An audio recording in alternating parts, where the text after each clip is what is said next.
Hello, everyone, and welcome back to English Pod. My name is Marco. And my name is Catherine, and today we have a very scary story. Spooky. We're actually bringing you the first of our advanced media lessons, and what better way to start it with than a scary story for Halloween? Than with. So what better way to start this advanced media lesson than with a scary story? Right, so Halloween is coming up, and advanced media usually features a news story or some kind of story that we can then kind of break down and talk about, just have a conversation about, because you're advanced level learners and you want to have fun with English. So where is today's spooky story set, Marco? Well, it starts out with a guy who remembers something very scary that happened to him when he was a kid. Okay, and so one of the main characters in today's story is his great aunt. That's right, his great aunt. And so basically this is a family member, but it's your father's aunt, right? Right. Your grandmother or your grandfather's sister. Right. All right, so your aunt or your aunt is your parent's sibling. But in this case, we're talking about one generation older than that. So you could say great aunt, great uncle, great grandfather, great grandmother. It's like one step back. Right. So this is usually a very old person, and the great aunt is definitely an important character in today's story. Exactly. So let's not keep you in suspense any longer. Why don't we listen to this scary story, and we'll be right back to talk about it.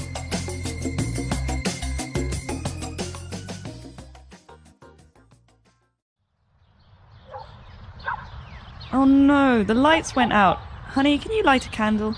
Sure. What do we do now? Well, we can just talk, like we used to. I know. I'll tell you a scary story. It happened to me and my dad when I was a teenager. I was living with my father at the time when he received a phone call.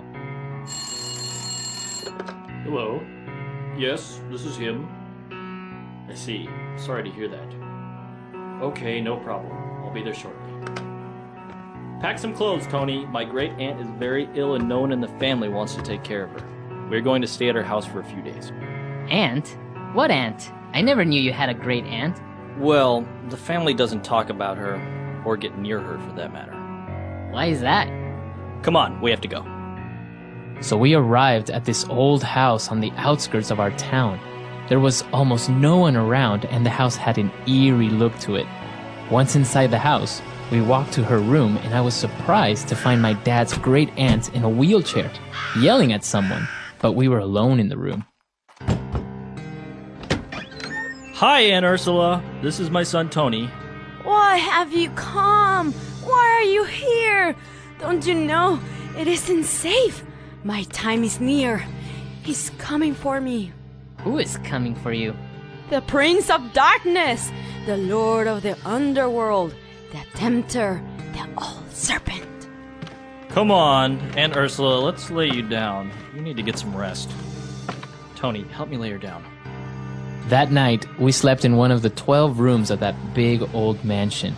The trees outside seemed to come alive, and their shadows formed ghoulish shapes on my bed. All of a sudden, we heard screaming.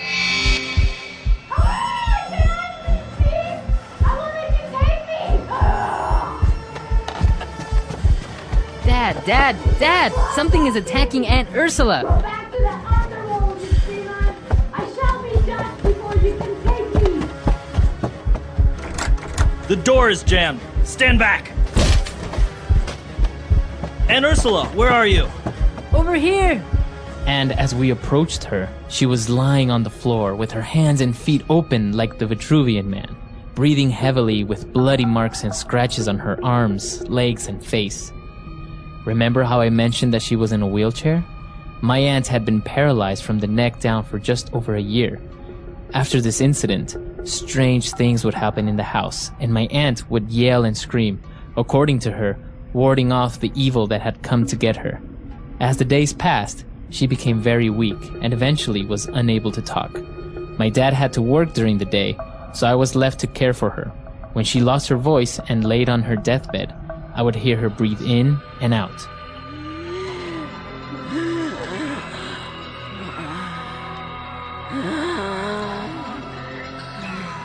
Until finally one day, she breathed in and never exhaled.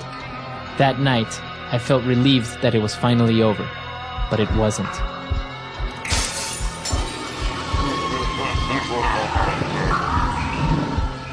I was so terrified of what I was hearing that I didn't sleep all night. The following morning, I went to the bathroom, expecting to find a mess and everything torn up, but I found everything exactly as it was before. The movers came that same day, and as we were cleaning out her drawers and personal items, we found strange notebooks with names and amounts of money written next to them.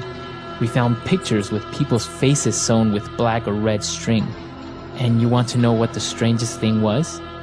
There was a small doll filled with dead ants, with a strand of hair tied around its waist. And on the doll's face, there was a picture of me with the numbers 311009. You know what date it is today? October 31st, 2009.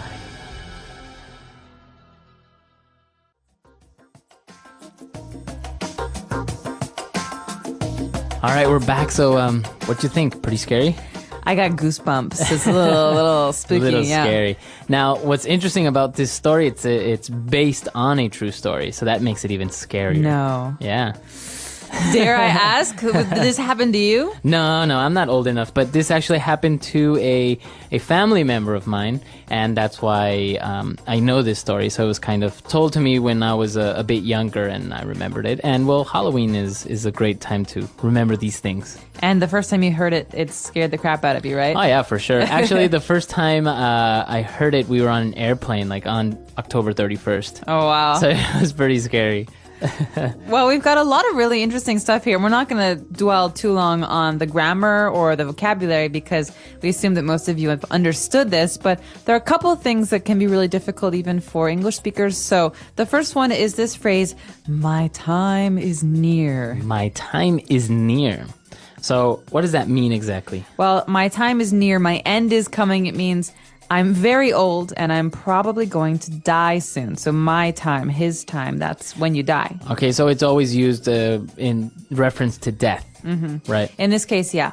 So it's used in reference to death. And in this case, you have the aunt who's talking about herself, but you could also say his time is coming. We should visit him in the hospital. So it's a kind of softer way of saying that someone is going to die soon. Right. Okay, so my time is near, or his time is near. All right. And then something really interesting in this story as well. She had many different names that she called the devil. So she didn't directly say the devil. She said the Prince of Darkness. Prince of Darkness, Lord of the Underworld, the Tempter. The Tempter and the Old Serpent. So these are actually different ways that historically have been used to describe the devil, right? That's right. And a lot of them are biblical, like the Old Serpent, back in the first pages of the Bible when the serpent tempts Eve, that's the devil. And so we hear a lot of these, especially on Halloween. These are great words to use to kind of diversify and not say devil, devil, devil. Right. Okay. So apart from those synonyms for the devil, she also used an interesting phrase towards the end when she said, I shall be judged before you can take me.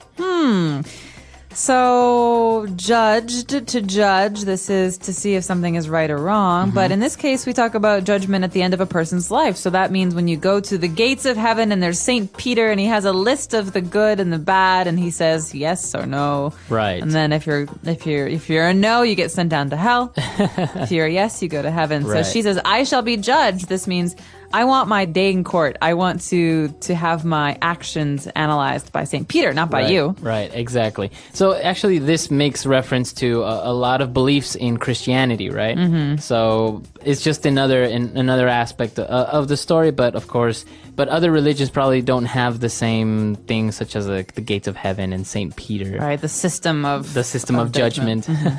All right. So what did you think of the story? Did you like it?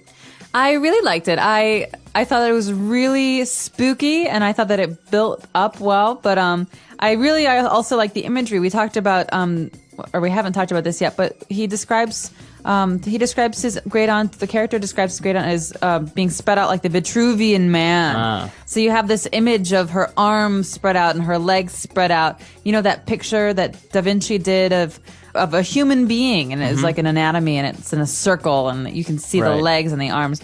that's just so really like a powerful visual image. Yeah, you can imagine her laying on the bed in this position, right? Mm-hmm. Yeah, it is pretty scary. What about you? Have you ever had any close encounters with the supernatural or ghosts or goblins or something like this? No, personally, I've never had any experiences like that, and I tend to not believe ghost stories. But maybe if this had happened to someone I knew, I'd be a little bit more skeptical or less skeptical. But what about like when they have those documentaries or those recordings of strange voices or appearances, like these old castles in England or stuff like that? What do you think? I love those shows.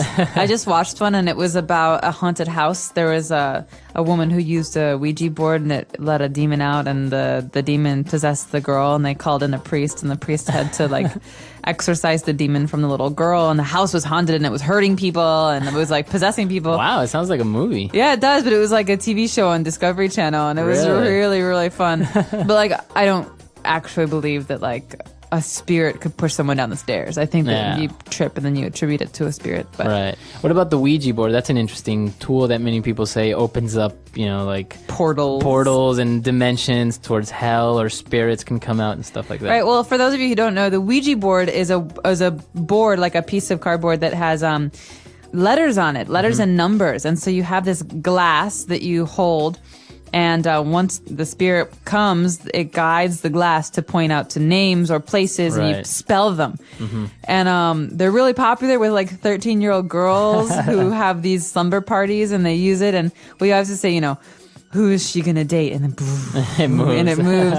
But I believe in the power of the human mind. So I think a lot of times, even if we're not aware of it, we're the ones, manipulating this glass. Or believing what we want to believe. Yeah. But what about you? Are you superstitious? Do you believe in ghosts? I'm not superstitious. I don't know what to think about ghosts because I've actually had a couple of very strange encounters with the supernatural, but I really wouldn't say, oh yeah, I believe in ghosts, or I believe they're spirits that haven't been put to rest, or they have unfinished business, like in Casper or something like that. Yeah. But once we were having dinner with my family and in the house where we used to live, and it was a very old house, and we had a glass of water on the table, and all of a sudden it started to move and to rotate across the table, the center of the table, and we all saw it and no one was touching it. So we all were pretty confused and nervous, and then just kind of burst out in nervous laughter.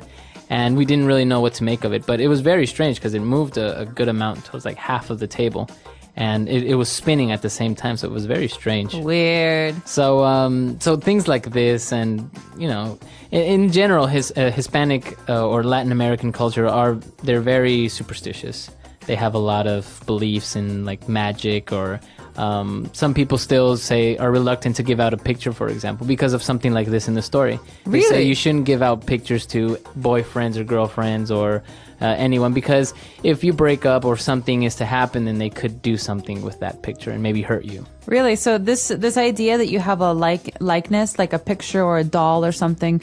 Well, can you talk about that? Because I don't really know anything about it. Having that means that you're able to like do something to that very person? Yeah. Like not necessarily like a voodoo doll, right? Where you see that you can put pins in it and then it would hurt someone. But people believe that pictures, for example, they capture your image, and so if somebody has it and wants to do harm or black magic, then they can use that as an instrument to get into you. Okay. The same as pieces of clothing, or the same as hair, and things like this. So that's why there are the shamans, or the Indian witch doctors who do cleansing like this, and people still actually go to them. People in the city still believe in these things, and they'll go to a shaman and get themselves cleansed because they believe that their luck, they have really bad luck, or they've been very, very sick for a long time and doctors can't figure out what it is. They think it's because someone has cast a spell on them or is doing some black magic to them, and they need to get it cleansed. Oh, wow. So yeah, it's really, really common. But it's all part of the folklore and the heritage of the countries, and right. It's actually very, very interesting, and some things are just really out there, really weird. Yeah? Yeah. Well, a lot of it, I think, comes from indigenous beliefs mixing with Catholicism, too, right? Yeah, Because a lot exactly. of South American countries and Latin American countries are very Catholic, but they get kind of melded, these traditions, with Yeah. indigenous beliefs, and then you have these crazy rituals and like... We actually have a belief, and it's very true, that, when somebody is completely in love with this girl, and this girl is like maybe, not very nice or not very nice to that guy, but he's still completely into her. So Right. There's this word that we say that he's been like underweared or something like that. And the reason behind this is that one of these rituals that I talked about is that the girl would make tea, right? Would take a tea pot, and in it would put her underpants, used underpants, to make the tea water, and then would serve it to the guy. So the moment that he drank it, this was like a magic potion, and then he would continuously be in love with her. Ew. So yeah, it's very strange. That's gross. Do people actually do that? No, it's not something that you do now. But it's something that people knew about, that used to be done way before. Okay, so people now, it's part of the language where you say Yeah, that it's someone has been like... Underweared or something like that. She cast a spell on Yeah. him, maybe what we would say. So things like this that, of course, aren't really done anymore, but still people make reference to it because we know it from our history that it's been done before. How cool. Well, I'm really curious to know if our users have any similar stories or have any scary stories they want to tell. I bet they do. I'm sure they do. And this advanced media lesson is a great place for you to do that, because we expect that a lot of advanced level learners are going to be listening to it, and practicing your writing is really important. So we hope that you'll put some comments on this lesson, and of course ask us as many questions as you want. All right. So we'll see you guys there, and have a happy Halloween. Happy Halloween. Bye.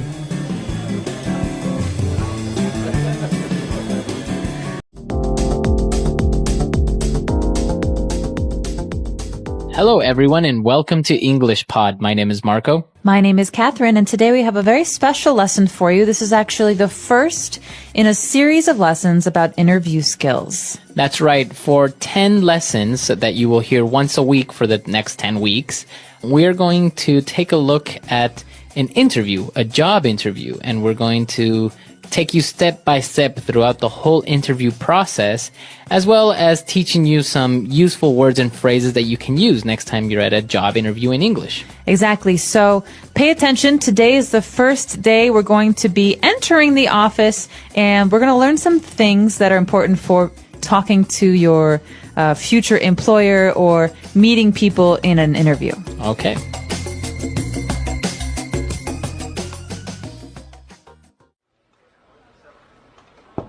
Come in. Mr. Parsons? Ah, you must be Rebecca. Please do come in. Thank you for making some time to see me, Mr. Parsons. It's a pleasure to meet you finally. The pleasure's all mine, Rebecca. Have a seat, please. Now, would you like any refreshments, tea or coffee? A coffee would be lovely, thank you. Black, no sugar. No problem. Sally, can we have 2 coffees, please? 1, no milk or sugar. So, Rebecca, I understand you had a first interview with Miss Childs last week? Yes, that's correct. She filled me in on the details of the job on the telephone. Great. Well, I'm glad to say she recommended you for a second interview, and here we are. Perhaps we can start by discussing your background and resume details a little. Yes, of course. All right, we're back. So now let's take a look at language takeaway.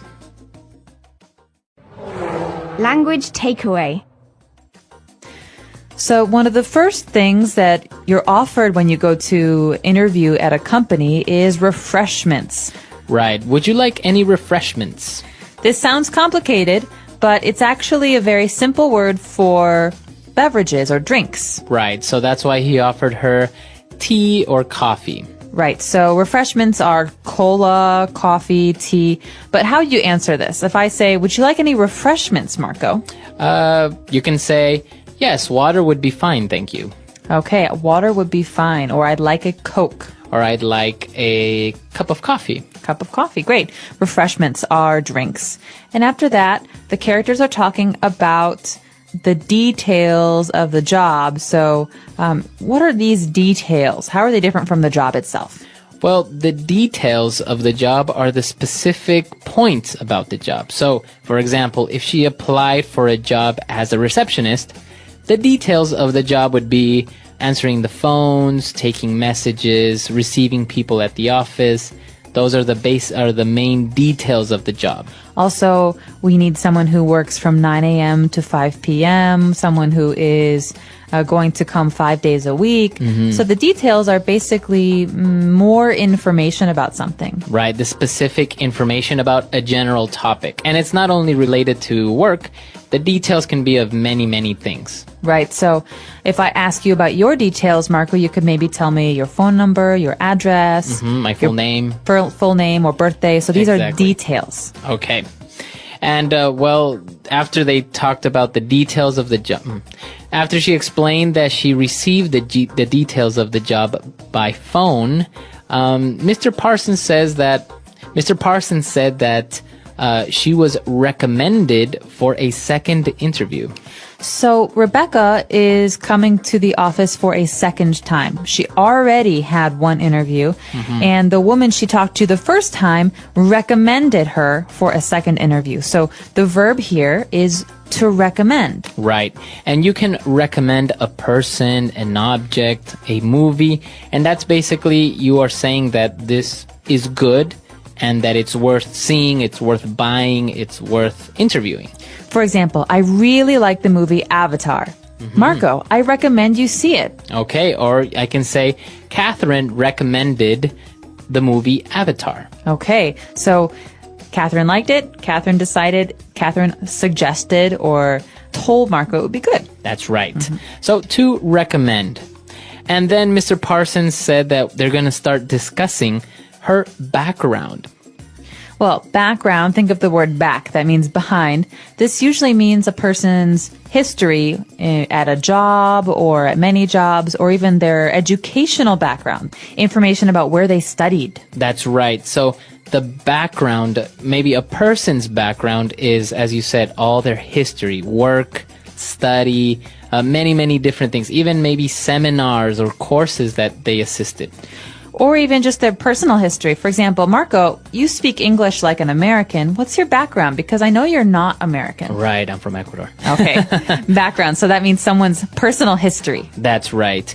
And hand in hand with background, we have a piece of paper that usually you send into an employer to apply for a job.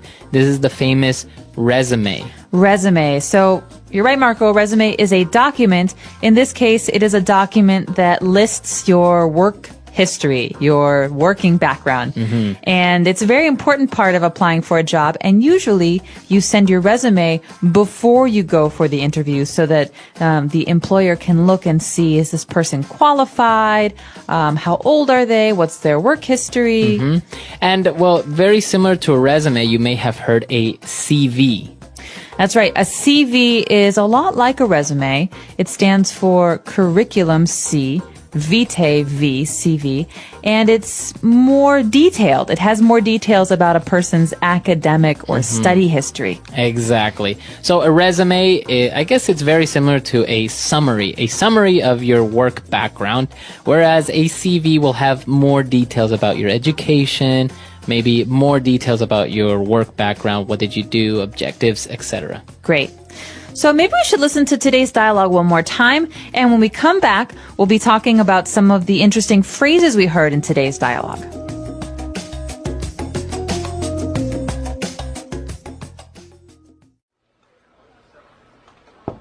Come in. Mr. Parsons? Ah, you must be Rebecca. Please do come in. Thank you for making some time to see me, Mr. Parsons. It's a pleasure to meet you finally. The pleasure's all mine, Rebecca. Have a seat, please. Now, would you like any refreshments, tea, or coffee? A coffee would be lovely, thank you. Black, no sugar. No problem. Sally, can we have 2 coffees, please? 1, no milk or sugar. Certainly, Mr. Parsons. So, Rebecca, I understand you had a first interview with Miss Childs last week? Yes, that's correct. She filled me in on the details of the job on the telephone. Great. Well, I'm glad to say she recommended you for a second interview, and here we are. Perhaps we can start by discussing your background and resume details a little. Yes, of course. All right, we're back. So now we have 3 phrases that we're going to take a look at on Fluency Builder. Fluency builder. All right, so when Rebecca arrived, Mr. Parsons said, "Ah, you must be Rebecca. Please do come in." Okay, so you could say, please come in. This means, please come into my office, or come on in. Right. But here, the interesting thing about this is the word do. Right, he's using the verb do, and it may sound wrong. It may sound like it's unnecessary because you do have a phrasal verb there already, come in. Mm-hmm. So you can just say, please come in. But when he says, please do come in, he is emphasizing on her to come in. That's right. So this is a very polite way to invite someone inside. You can also say, please do have a seat. Mm-hmm. All right. So you are emphasizing in a very polite way to please sit down. That's right. Please do come in. So there are many other ways that you can use it. So for example, if you really want your friend to call you sometime next time you're in town, you say, please do call me next time you're in town. Please do. You could even say it afterwards, simply please do, for emphasis. Right. So if I say, hey, Catherine, I'm going to call you next time I'm in Shanghai. Please do. There we go. So that means please do call. All right. So please do come in. Please do call. All right. After that, Rebecca says, thank you for making some time to see me, Mr. Parsons. So she is happy that Mr. Parsons is available and wants to talk to her. This is a very common phrase that means, thank you so much for interviewing me. Right. So I guess it's kind of a way of saying, look, I know that you're a busy person and that you don't have very much time, so thank you for making some time to see me. Right, so this isn't just about interviews. You could say this phrase for meeting with a client or meeting with even a friend. You could say, hey, Marco, I know you were really busy last week, but thank you so much for making some time to see me. Right. So you're just basically saying, I understand that you're very busy, but I appreciate that you made some time to see me. Mm-hmm. All right. And well, she said, you know what? It's a pleasure to meet you. But Mr. Parsons replied by saying, hey, the pleasure's all mine. All right, another very, very polite phrase that you hear a lot. Maybe some of you have heard the phrase, it's a pleasure to meet you before, but the response, the answer is very interesting. The pleasure is all mine. Right. So this stands for the pleasure is all mine. Mm-hmm. Right. And I guess it's the most appropriate response if somebody says, it's a pleasure to meet you. Because if you don't say this, I think you may sound a little bit arrogant. Well, you could say it's a pleasure to meet you too. Right. But this is another way to answer the person, because you don't always want to say it's a pleasure to meet you. It's a pleasure to meet you too. Right. This is a way to say something different and to say, well, the pleasure's all mine. Right. But it's very important to answer something, right? Because if I say it's a pleasure to meet you and you say thank you, it's like, no, that is a little bit arrogant. Right. So you have to say something. Right. And we recommend that you say this or you just say the same thing back. So it's nice to meet you. Oh, it's nice to meet you too. Right. Okay, and our last phrase is actually when they were talking about, again, the details of the job, and she said that Miss Childs filled her in on the details. She said, she filled me in on the details of the job on the telephone. Okay, so this is an interesting verb, to fill in, or in this case, to fill someone in, to fill me in, to fill you in. This basically means to tell someone about something. Right. Or if I know a little bit of information, but not a lot of information about something, this way you're telling me more so I understand it better. Right, I'm giving you all the information. So maybe somebody is talking about a rumor in the office, and you go and you say, hey, fill me in on the gossip. All right, so you want to know all about it. Right. Or for example, Marco, we're having a party next Sunday, but I'll have to fill you in on the details around Friday. Okay, because you don't have all the information right now. Yeah, I don't know yet what time or where. Okay, so to fill someone in is to give them all the information or to give them more information. Fill me in. Fill me in. All right. Why don't we take a look at our dialogue for the last time, and we'll be back in a little bit.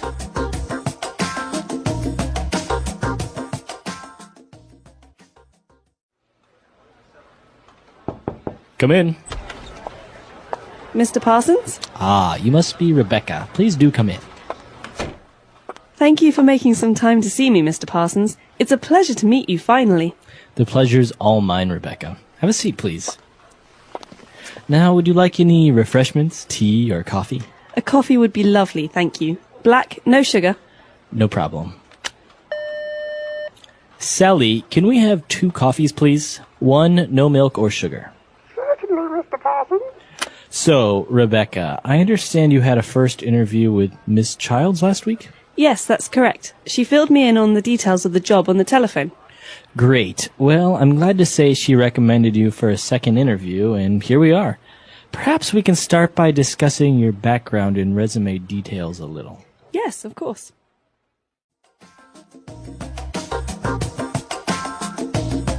All right, so as we mentioned, this is the first part of a 10-part series of the interview series. Mm-hmm. And this is going to be very, very helpful. As you saw in this first part, we're just taking a look at some basic vocab and phrases that you can use when you're just introducing yourself. You're just getting started in the interview. Mm-hmm.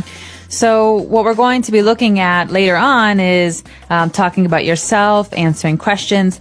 But many people don't realize that one of the most important parts of the interview is the very, very beginning. Mm-hmm. Because some psychologists say that we make a decision about a person or how we like a person within the first, 30 seconds of talking to them. Yeah. So it's important that you speak confidently and that you say some of these English phrases comfortably. It's a pleasure to meet you. Oh, the pleasure's mine. These little things will really help you. That's right. And I think as talking about introductions and how this woman arrived to the office, I think one of the key things that we would recommend is to look that person in the eye and give a firm handshake, right? Yeah. I don't know how many people actually realize how important this is. It's very, very important because as an interviewer, the person or the manager who's interviewing you, I think you can tell a lot from a person if somebody gives you a very flimsy handshake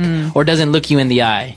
That's right. Well, I think in many ways people think, oh, this person is not confident, or this person is uncomfortable, or this person is hiding something. Yeah. And so it's important really to be yourself, to smile, to look at a person in the eyes, especially in a lot of like American companies or Canadian companies. I know in other parts of the world, smiling with a stranger is unusual or maybe unacceptable. But in America, it means I'm confident. Here I am. Here's my name. Nice to meet you. It's a very important part of an introduction. Yes, very true. So we actually want to hear what you think. How important for you is a handshake, a firm handshake, looking someone in the eye, or how do interviews work in your country? Let us know, and we hope that this is helpful for you in the future if you're looking for jobs or you just want to practice your English. That's right. The English Pod Audio Review. Listen to the meaning, then say the vocabulary word. Drinks. Refreshment. A meeting at which people talk to each other. Interview. A short document describing your education, work history. Resume. Suggest. Recommend. The experiences, knowledge, education of a person. Background. Manage to find time. Make some time. It's happy to. It's a pleasure to. Give me more information. Fill me in. Let's try that faster. Manage to find time. Make some time. Give me more information. Fill me in. Drinks. Refreshment. The experiences, knowledge, education of a person. Background. A meeting at which people talk to each other. Interview. Suggest. Recommend. It's happy to. It's a pleasure to. A short document describing your education, work history. Resume. Now say the word and hear it in a sentence. Make some time. Can you make some time to meet with me this afternoon? Make some time.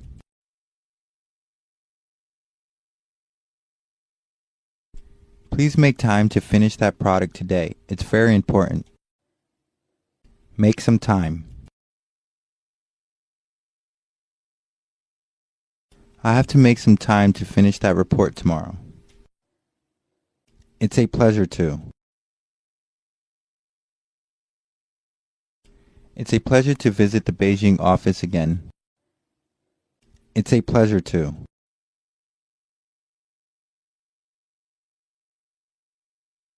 Mr. Johnson, I've heard so much about you. It's a pleasure to finally meet you. It's a pleasure to. It's a pleasure to be here in New York for the opening ceremony. Fill me in.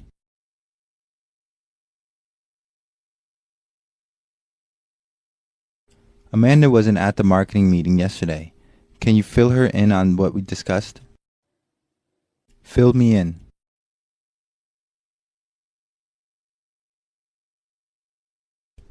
Joe and Stacy are getting married. Come on, fill me in. I want details. Fill me in.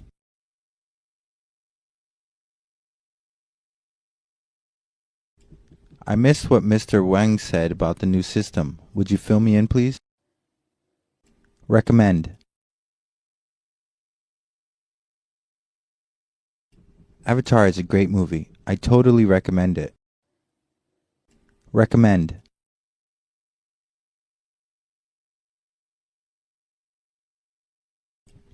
There are many ways we can solve this problem, but I recommend taking a direct approach. Recommend.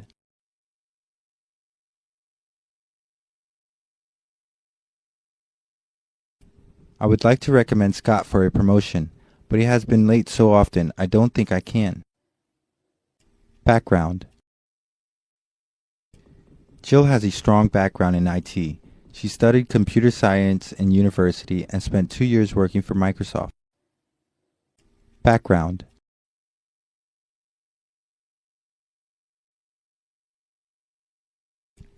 Let's take your picture against a plain white background so it will be easier to edit the photo. Background. President Obama has a varied cultural background. His father is Kenyan, his mother is from Kansas, and he grew up in Indonesia and Hawaii.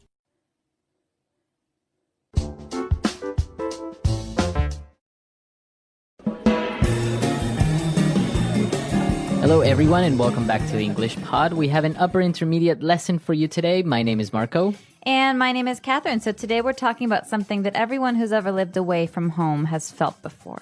Right, and that's the word we're going to preview today. The word is homesick. All right, so let's take a look at that in today's language preview. Vocabulary preview.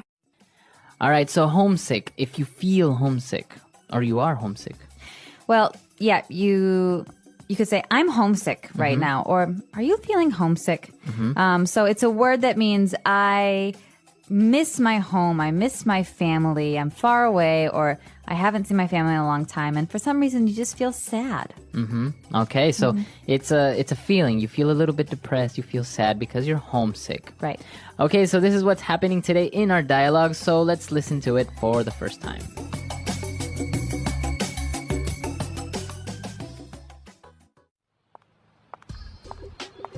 Tom, how are you? Hey, we missed you at the party last night. Are you okay? I don't know. I didn't really feel like going out. I guess I'm feeling a little homesick. Come on. We've been through this already. Look, I know the adjustment was hard when you first got here, but we agreed that you were going to try and deal with it. I was. It's just that the holidays are coming up and I won't be able to go home because I can't afford the airfare. I'm just longing for some of the comforts of home, like my mom's cooking and being around my family. Yeah, it can get pretty lonely over the holidays. When I first got here, I'd get depressed and nostalgic for anything that reminded me of home. I almost let it get to me, but then I started going out, keeping myself busy, and before I knew it, I was used to it. I see what you mean, but I'm still bummed out. Okay, how does this sound? Let's get you suited up and hit the dance club tonight. I hear that an awesome DJ is playing, and there will be a lot of pretty single girls there. You know, I could really go for that. You don't mind being my wingman for tonight? Not at all. It'll be fun. It will be like a boys' night out. Well, kinda. Great. I must warn you though, whatever happens, don't let me go on a drinking binge. Trust me, it's not a pretty picture.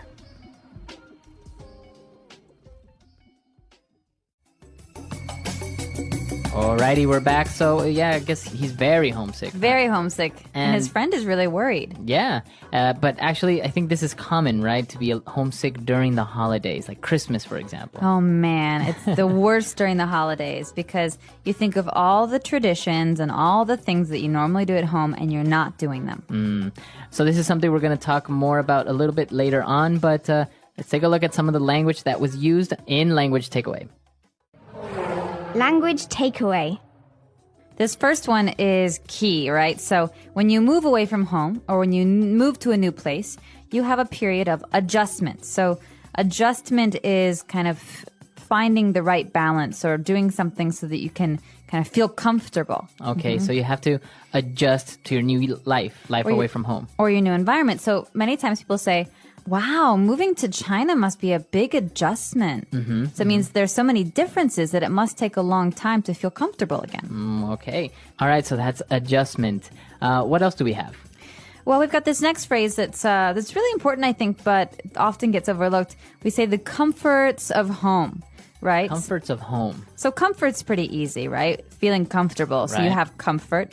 But the comforts of home are things that are different with every person. But those are things that you have at your home or your childhood home or your parents' home that make you feel good and feel happy. So they're not only physical things or objects, right? They can be like your mom's cooking or maybe even just spending time with your family. Right, or reading the newspaper with your dad or things that you're used to that you don't have anymore. And so those are the comforts of home. I could say, Marco, do you miss the comforts of home in Ecuador? I mean, do you have anything that's really... Of course. I think one of the main things is actually not living in the city because I used to live in the valley a little bit further away and kind of almost countryside. So that's one of the comforts of home that I miss. Oh, you're making me nostalgic and I've never even been. All right, well, this is our next word, actually. Right? Nostalgic. Nostalgic. It's a feeling. I'm feeling nostalgic, or he's just really nostalgic.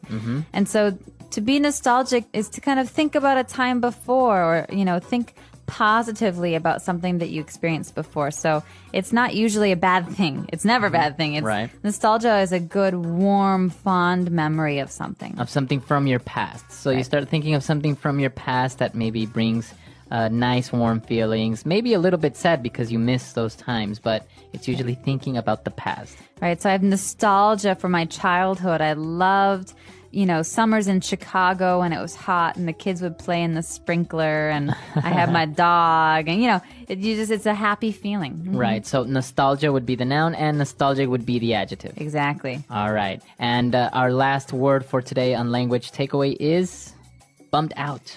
Bummed out. Okay. I'm bummed out. We've got another feeling here, so we're all full of feelings today. Bummed out is a sad feeling. So to be bummed is kind of slang, and it means to be sad. Okay, or disappointed. Disappointed. So you come into the office, Marco, and you look a little tired, and I said, are you okay? Are you bummed out about something? I can say, yeah, I lost my wallet last night, so I'm really bummed out. Oh. Or something like that. So yeah, you feel bummed out when something bad or sad happens to you. All right, so why don't we move on now to a couple of different phrases on Fluency Builder. Fluency builder. All right, this first one is something that you often say to old friends or family. When you're friends with someone, they go through periods of happiness and sadness. And so when someone's going through a down period again, you say, oh, we've been through this already. We've been through this already. Or, when you're giving someone advice and they never take your advice, you say, listen, we've been through this already. You should know by now that and then, whatever the advice So is. this has happened before, or we have experienced this before, or we already solved this problem or situation. Right. You could imagine two bank robbers who are going over their plan for the 10th time, and then the one says to the other, hey, we've been through this already. You should know the plan by now. Exactly. All right, so we've been through this already. They were talking about the adjustments and everything. And then what other phrase did they use? Well, the next couple of phrases have to do with the friend's suggestions because she has a lot of ideas to cheer her friend up, the depressed one. And the first thing she says is, hey, let's hit the dance club. Okay, let's hit the dance club or let's hit the dance floor tonight. All right, so hit in this case doesn't mean like hit. Right. Doesn't mean you're punching someone. It means to go to or to do. All right, so we can say, let's go to the dance club tonight. Let's hit the dance club. Exactly. It doesn't have to be a dance club, but let's hit that concert tonight. I really want to go there. Okay, so you can hit pretty much any place, right? Exactly. And that this is a very kind of spoken language, so you wouldn't say this in your essays, but it's a good way to talk about plans with friends. All right. And our next word actually is kind of interesting because it's very colloquial, and it's a wingman. I can be your wingman tonight. So wingman, you have to think about wing meaning side, not like a bird's wing. So a wing means side, and a wingman is a guy who will go with you to a bar or a club to kind of help you find a date or a girl or someone to talk to. Okay, so this person, this wingman, usually keeps you company and helps you decide maybe what girl to talk to, or maybe even introduces you to someone. Right. At a club or at a restaurant or bar or whatever. And, you know, the key is that people don't like to go alone to bars, right? Because you feel sad and then you look weird because you're all alone. And the same is true for girls. And so if a guy wants to go to a bar and he sees two girls, well, he has to have a friend to talk to the other girl. Right. So a wingman also helps in that sense. He helps balance things. All right, so there's a whole science behind the wingman. Yeah, I'm sure if you look it up on Wikipedia, you'll find 10 pages of information. All right, so since they are going out tonight, they said it could be boys' night out. Okay, so this is another phrase you hear all the time, especially among young people. Boys' night out and girls' night out. And so, you know, sometimes you spend a lot of time with your husband or your wife or your boyfriend or your girlfriend, and you just want to have some time with your friends. Right. And so you call this girls' night. For me, girls' night out, you just go out and you do girl things. Guys' night out, you do other things. Okay. And so in this case, girls only or guys only. Boys' night out is only guys. Exactly. And that's why this is funny, because it's the girl who says, hey, let's have boys' night out. And she's not really a boy. All right, great. And, well, he agreed to go out and everything, but he warned her about him going on a drinking binge. Okay, now this is important. A lot of people who are depressed or sad, when they drink a lot. And so binge means to do something in excess, to do it too much. Okay, so a drinking binge would be drinking alcohol in excess, too much. Too much, so getting drunk right away. Okay. And it's not healthy, and we do not condone it. No. Right, exactly. Very good. So some very interesting phrases in this dialogue today. I think we should listen to it one more time, and we'll be right back.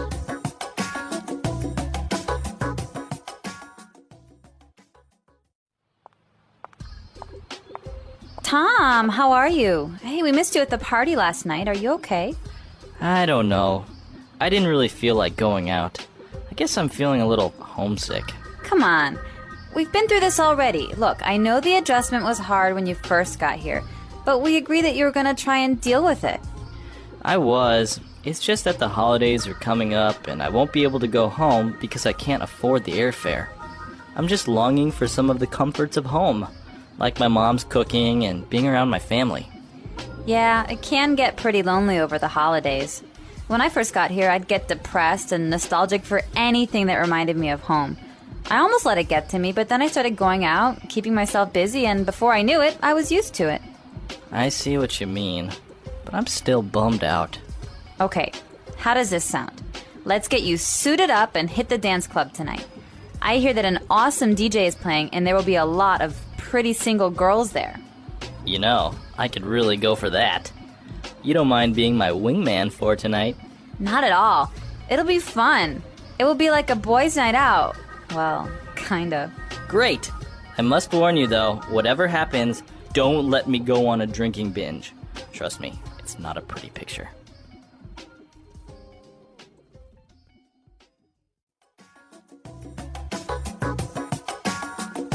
All right, we're back. So speaking of homesick and holidays, do you actually get very depressed or homesick during Christmas? I do. Well, my family has a lot of Christmas traditions that are just really kind of wonderful, and we do them every single year. And so the first time I spent Christmas away, I was I was living in Italy and it was kind of similar. But then the second time was when I was living in China. Mm-hmm. And China was just not the same. No Right. oven, so no Christmas cookies. And no granny who, pours vodka and eats meatballs. And like my mom not running around the kitchen. You feel lonely. And then all of a sudden you get a phone call. Mm-hmm. And it's the entire family. And they're all together eating, having an amazing Christmas. And they think it's going to help you feel less homesick, but it makes you feel more homesick. So you definitely have nostalgia for those days during the holidays. But what about you? I rarely get homesick, but yeah, sometimes during Christmas or New Year's. New Year's, we usually have more unique traditions in Ecuador. Mm-hmm. So it's very fun. The family gets together. We dance. We eat. So, but yeah, I've been away from home so long that I rarely get homesick anymore. But it's great to go back and spend time with the family. So after my visit to Ecuador, then I might get homesick for a little while, but then it goes away. Yeah. Well, you guys should tell us, do you ever feel homesick? And if you do, what do you feel homesick about? What do you miss? Maybe mom's cooking, maybe family, maybe the comforts of home. Mm-hmm. Yeah, so we're curious to hear your answers. We have a website, englishpod.com. You can, of course, also leave us questions. We're happy to answer those. And until next time, everyone. Bye-bye.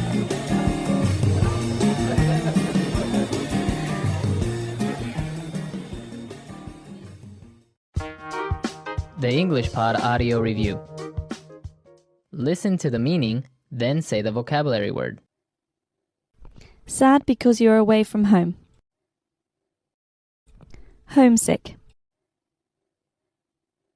Bear the cost of. Afford. Showing a strong desire for something. Longing for. Homesick. Nostalgic. Disappointed. Bummed out. Let's try that faster. Homesick. Nostalgic. Sad because you're away from home. Homesick. Bear the cost of. Afford. Disappointed. Bummed out. Showing a strong desire for something. Longing for. Now say the word and hear it in a sentence. Homesick.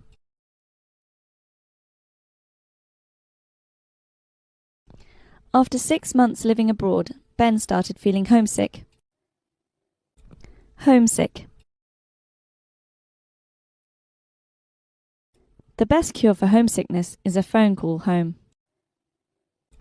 Homesick. I became homesick after looking at our family pictures.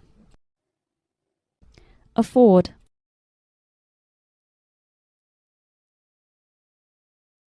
Unfortunately, I can't afford to spend money on entertainment these days.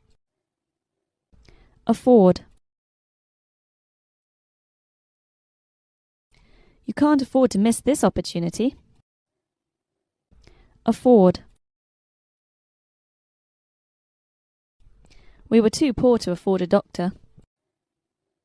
Longing for. We are all longing for a peaceful world. Longing for.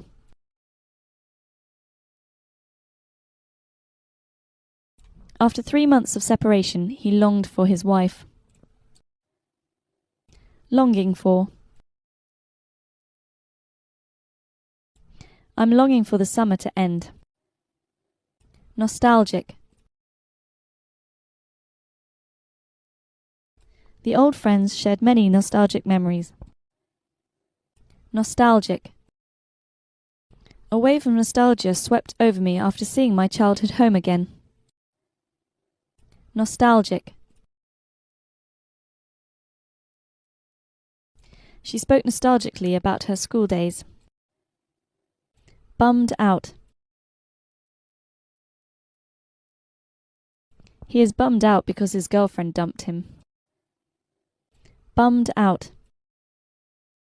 Don't be bummed out about the bad weather. There's nothing you can do about it. Bummed out. Our team lost. What a bummer.